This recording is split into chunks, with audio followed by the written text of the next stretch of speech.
19 నుంచి 2024 వరకు జగన్మోహన్ రెడ్డి గారి పరిపాలన ఎలా ఉంది అంటే మీరేం చెప్తారు? ఈయన నియంతృత్వంతోనే పోగొట్టుకున్నాడు. అహంభావం, డబ్బు, లక్షల కోట్ల రూపాయల డబ్బు ప్రతి దాంట్లో స్కామ్. వాళ్ళ కార్యకర్తలు ప్రతి దాంట్లో స్కామ్, ప్రతి దాన్ని దోచుకున్నారు. ప్రభుత్వంలో ఉండబడిన పాలసీలు అన్నీ కూడా వాళ్ళ ఇళ్లలోనే ఉన్నాయి, పేద ప్రజలకు కాకుండా.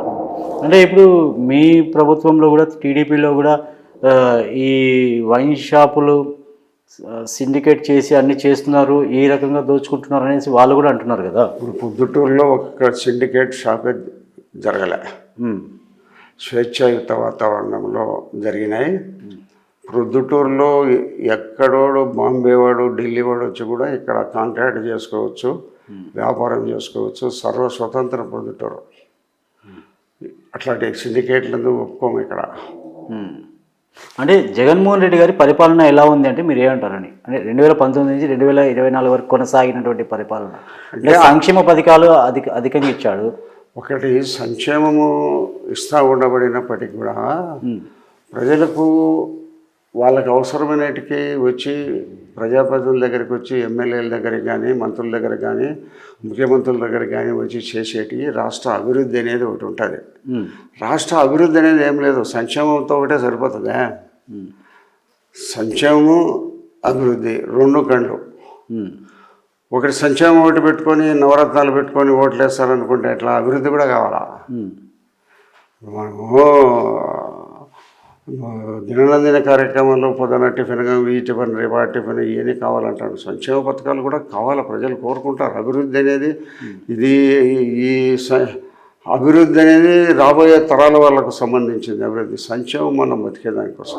కాబట్టి రాబోయే తరాలు కూడా అభివృద్ధి చెందాలని కోరుకోవడంలో తప్పే ఉంది. ప్రజలు రాబోయే తరాల వల్ల ఏం శూన్యమే, మనం సంపాదించుకోవడాలంటేనే ఈ ప్రభుత్వంలో ఉండబడిన ప్రజాప్రతినిధులు, నాయకులు, ఎమ్మెల్యేలు, ఎంపీలు, ముఖ్యమంత్రులే దోచుకొని తింటున్నారే. రాబోయే రోజుల్లో మన పిల్లల పరిస్థితి ఏంటి? ఇట్లా సంపాదించుకుంటూ పోతే అనేది అది వచ్చింది. అంటే ఆయన చేసింది 3 సంవత్సరాల పరిపాలన కదా సార్. అంటే 2 సంవత్సరాలు కరోనా కూడా వచ్చింది కదా. ఉండొచ్చు. కరోనా వచ్చినా కూడా ఏ వ్యాపారంలో బడ్జెట్లో కొంతవరకు ఆదాయం తగ్గిండొచ్చు. కానీ అంతకు 3-4 నెలల తర్వాత మళ్ళీ ప్రభుత్వం వచ్చింది. కానీ చిత్తశుద్ధి లేదు రాష్ట్రం అభివృద్ధి చేయాలని. నిరంతరము డబ్బు డబ్బు డబ్బు డబ్బు డబ్బు సంపాదించుకున్నప్పుడునే కాలం అంతమైంది. ఉంది మగదులు సంపాదించుకునేవాడే వాడు సంపాదించుకున్నాడు, బాగుండదు, ఈ ప్రభుత్వం బాగుంది, మళ్ళీ మనకే ఓట్లు ఇచ్చారని చెప్పా. ఏ ఎమ్మెల్యే అతను సంపాదించుకుంటాండి ఓట్లు ఇచ్చాను, ఎంపీల పరిస్థితి అదే, మంత్రుల పరిస్థితి అదే. అందరూ సంపాదన ముక్కుదా పెట్టి మళ్ళా రావాలనేది జగన్మోహన్ రెడ్డికి ఉంటుంది. మీ మంత్రులకి ఏముంది, ఎమ్మెల్యేలకి ఏముంది?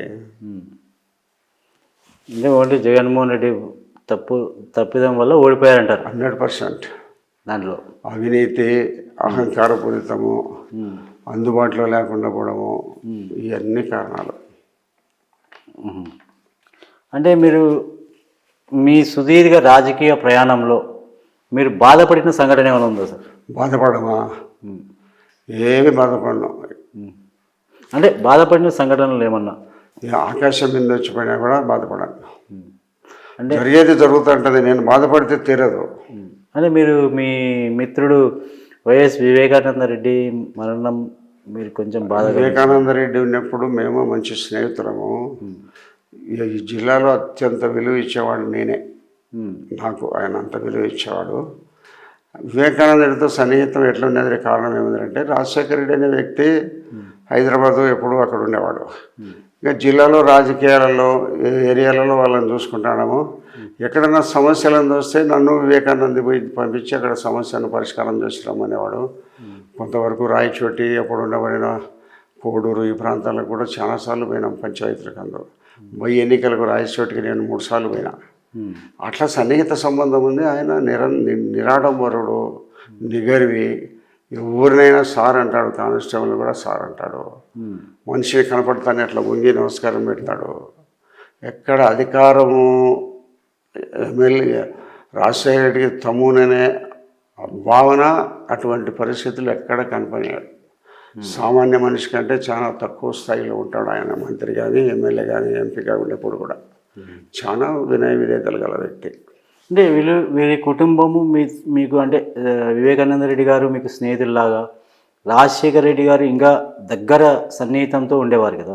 ఈ షర్మిలమ్మ గారు కాంగ్రెస్ పార్టీ నుంచి వచ్చేసి అన్నపైనే వ్యతిరేకంగా వెళ్తుంది కదా, దీన్ని ఏ విధంగా చూస్తున్నారండి? షర్మిలమ్మ గారు ముందు అన్నకు దగ్గర చెల్లెలు ఈయమ్మ కూడా ప్రజల్లో లెక్కలేనితనంగా ఉండడము, తనదే పెత్తనం ఉండాలా, తనదే జరగాలని మాట్లాడుతుంది. ఆయమ్మ కూడా నియంత్రణతో ఒకటి ఉన్నాయి. ఇప్పుడు ఆయమ్మ రాష్ట్రం అంతా పిసిసి ప్రెసిడెంట్ కదా, అందరినీ గౌరవించే పరిస్థితుల్లో కూర్చో ఇట్లాంటివన్నీ ఉండవు. సభలో ఎవరైనా కూర్చొని ఉంటే ఆయమ్మ చెప్పిన వాళ్ళే మాట్లాడాలా, ఎక్కువ సమయం మాట్లాడకూడదు. అది ఈ ప్రజాస్వామ్య వ్యవస్థలో అందరికీ కోరికలు ఉంటాయి, అందరికీ ముందుకు రావాలనే అభిప్రాయం ఉంటుంది వాళ్ళది. అట్లాంటిన్నిటికూ ఆయమ్మ అవకాశం ఇయ్యదు. ఆయమ్మ సేమ్ అంటారు. అన్న చెల్లెలు ఇద్దరు ఒకటే. అంటే మేము రాజశేఖర రెడ్డి గారి భావాలతో నడుస్తున్నాము అనేసి అని అంటున్నారు వాళ్ళిద్దరు కలిసి. ఆయన భావాలు, ఆయన ఆలోచన, ఆయన మనుషులను ప్రేమించి దగ్గరికి తీసుకునేంత ఎవరికి ఇళ్లలో వాళ్ళకి ఒక 10% కూడా ఇవ్వలేదు.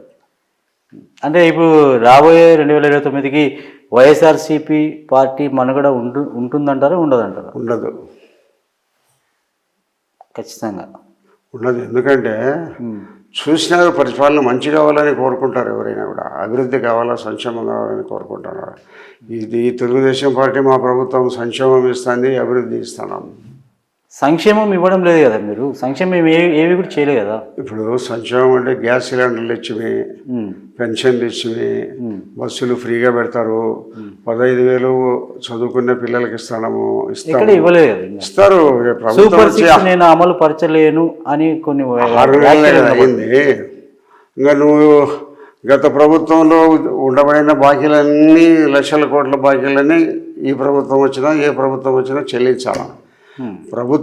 ఏ ప్రభుత్వాలు ఈ రాష్ట్రంలో పరిపాలన చేస్తూ ఉండబడినప్పటికీ మళ్ళీ 5 ఏళ్ళ తర్వాత మారేటప్పుడు ఏ ప్రభుత్వాలన్నా అధికారంలోకి వచ్చినా కూడా జరిగే అభివృద్ధి పనులను, సంక్షేమాన్ని కొనసాగిస్తాయి. జగన్మోహన్ రెడ్డి అభివృద్ధిని పూర్తిగా నిలబెట్టేసినాడు. ఎందుకంటే 12 పోర్టులు, మెడికల్ కాలేజీలు ఇవన్నీ స్టార్ట్ చేశాడు కదా ఆయన. ఒకటి పోర్ట్ల వల్ల ఏమొస్తుంది సామాన్య ప్రజకు? మెడికల్ కాలేజీలు పెట్టినాడు, మంచిదే. కాలం మారుతుంది, అన్ని రాష్ట్రాలలో పెడుతున్నారు, మన రాష్ట్రం పెట్టింది. కేంద్ర ప్రభుత్వం అన్నిటికూ ఈయన అడిగిన దానికి ఏ సపోర్ట్ ఉన్నది కాబట్టి అనుమతి ఇచ్చింది, పెట్టినారు. అంటే ఇప్పుడు ఎన్డీఏ కూటమిలో ఉండి కేంద్రంలో మీరే ఉన్నారు, రాష్ట్రంలో మీరే ఉన్నారు. కూటమిలో భాగంగా సూపర్ 6 అమలు జరుగుతుందా లేదా? జరుగుతుంది. చెప్పిన మాటలన్నీ నెరవేర్చడం అనేది జరుగుతుందని చెప్తాను కదా మా ముఖ్యమంత్రి కూడా.